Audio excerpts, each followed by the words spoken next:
I really like big brain stories. I like when a story makes me go, whoa, I am really dumb. One of my favorite shows ever is something of a small little anime. I don't think anyone has ever heard of it. It's called Death Note. You want to talk about big brain? That is like classic big brain cartoon, you know? I think it's kind of like one of the quintessential anime to watch if you are into these like mind games and like really cool stuff. Or another show I've been watching a lot recently is Breaking Bad. And the thing I love about Breaking Bad, and the thing that's kept me hooked the whole 5 seasons I've been watching it, is the fact that that's so interesting and big brain. There's just a certain level of finesse that the writing of these kinds of shows have that I wish I had and I hope to have someday, but I don't currently have, and so I need to keep finding new ones and so that I can keep learning. And I just really want to learn. The problem is, just because you have like this really smart character or whatever on your show or in your story doesn't mean that it's a big brain story. And I don't want to sound like super elitist, because that does sound really really elitist, but I'm sure we've all watched a detective drama or like a police crime show on like, I don't know, freaking CW, and there's some sort of murder, and there's like two options. There's two scenarios here. Either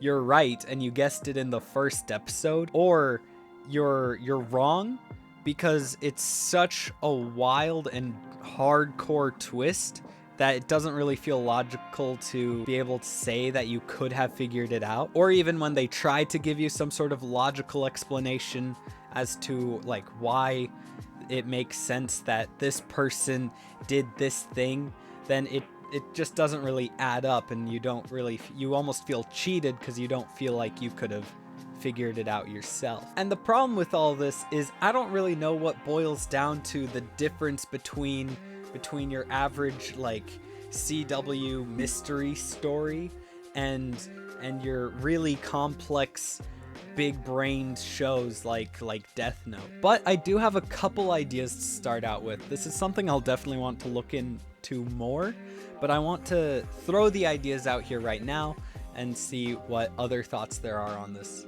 matter. It's the trusty whiteboard again.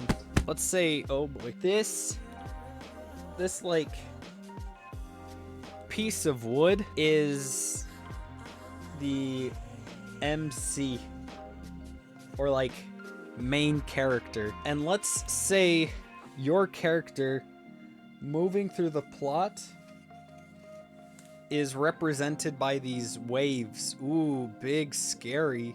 He's trying to like swim through this vast ocean or whatever. And then your antagonist, or the challenge that the main character has to overcome, is represented by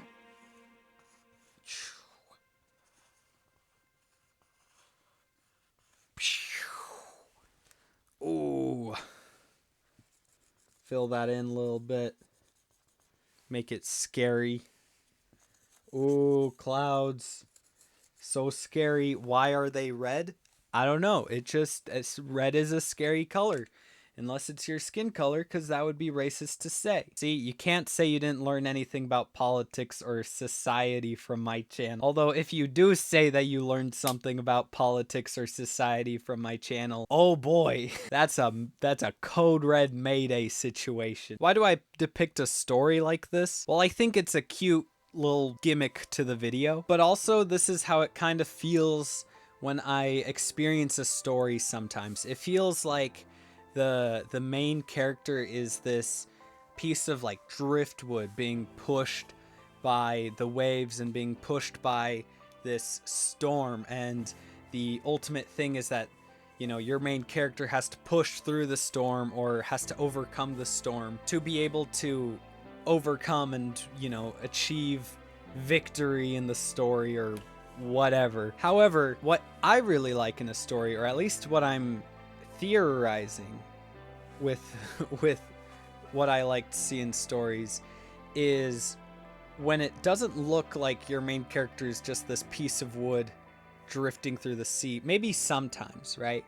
And then the storms come in and like he's still a piece of driftwood and he's like, oh no, I'm so sad, I'm a driftwood, man. But what I really like is when a story has the balls, the cojones, to say, boom, this main character, he's also a thunderstorm.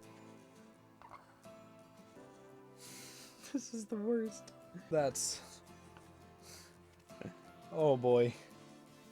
Oh boy. Boom! We're also a thunderstorm. I love that. It's this kind of leveling the playing field, and when it's in a way that isn't punching harder. I really like when shows have these very creative solutions to problems with the plot. Which isn't to say that very cool punching isn't enjoyable, but if I'm comparing the creative fighting choreography merits of Jackie Chan to your typical Transformers explosion, I think I'm gonna go with Jackie Chan. Like every time. I just feel more engaged when characters find these really smart or creative ways to overcome their problems and challenges in a plot and can push the antagonist or push the problem of the narrative onto the ropes, and so you get this push and pull kind of thing. Obviously, if you have two separate storms going on in the sea, then you're gonna have some pretty conflicting waves going through the waves. That make any sense? I think this analogy is starting to lose its logic. But if the antagonist or problem of your story is the natural winds or earthly occurrences that cause a storm to happen, I want to see the main character become Poseidon. And when he becomes Poseidon, then I want to see the earthly forces have to push back and come back swinging harder.